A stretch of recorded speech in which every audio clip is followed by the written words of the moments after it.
8th graders, good to see you. So we are finally done our sewing unit and now we are moving into our food prep unit, which I know you guys are anxiously awaiting, and I'm so sorry that we can't do it together, but I'm definitely excited to at least provide you opportunities from afar from the McMaster kitchen. I often have my assistant in my videos. This is Ryan. So he's often helping, and video credit to my daughter Haley. And so prior to starting your lab, obviously you guys gotta wash your hands. Make sure you're using warm water. So you know what, I probably don't have to tell you guys this right now because you are probably hearing so much about washing hands that this is not news to you. All right, but do make sure you wash your hands well before you start cooking, as well as throughout the cooking process. We will definitely spend some time talking about other opportunities throughout the cooking process as well.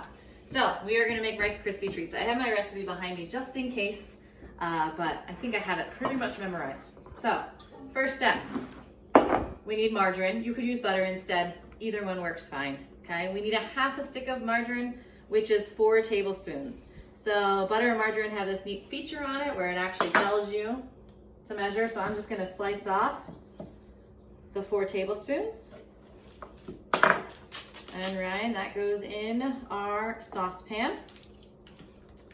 And then I'm gonna go over and turn the saucepan on to about 4 or 5.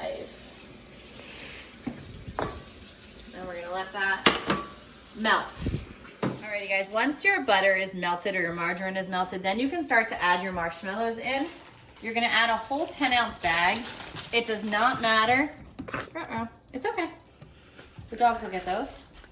It does not matter if you have mini marshmallows or full-size marshmallows, because what matters is the number of ounces. All right, so it does not matter if, oh, Piper doesn't like marshmallows. All right, so you're gonna stir this up. At this point, I'm gonna turn my burner down a little bit. I think on the recipe I said 3 or 4. That's probably a good, you don't want it too hot or they'll burn and it'll taste more like s'mores, which are not a bad thing. Okay. So we're just gonna kind of keep stirring. This is at a point where you do not want to leave the stove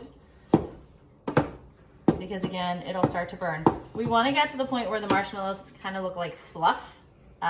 So we've got a little while, so we're just gonna kind of like hang here for a little bit.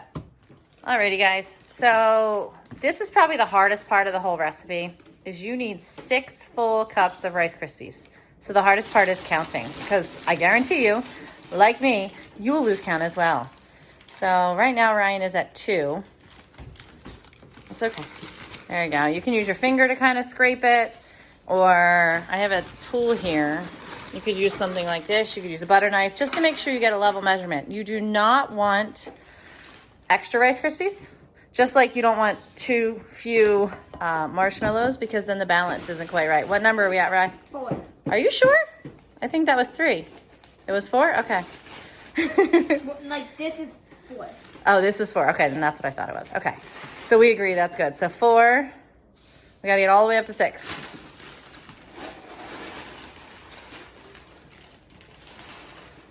This is 5. By the way, we use the Spring Colors Rice Krispies because that's what was around. You can use any kind of Rice Krispies. You can use Cocoa Krispies. I have also seen this recipe done with other cereal. Cheerios, Fruity Pebbles. I've seen it with all kinds of things. So you can try something else. Is that all 6? Mm-hmm. Awesome. So this is where you want your marshmallow to be, where you can no longer recognize the shape of the marshmallow. All right, so our marshmallow is melted. We're gonna pour it all into the Rice Krispies. I advise you not to pour the Rice Krispies into the melted marshmallow if you're using a pan or a pot of the size I have, or else it won't all fit. So you really need a large bowl or maybe a large pot, whichever you have. All right, so our next, once it's all mixed in, you don't have any leftover Rice Krispies in the bottom. You're gonna try and get everything into, I use a 9x13 pan. You could use a smaller one, like a 9x9, but then you're gonna have really big chunks of Rice Krispie treats.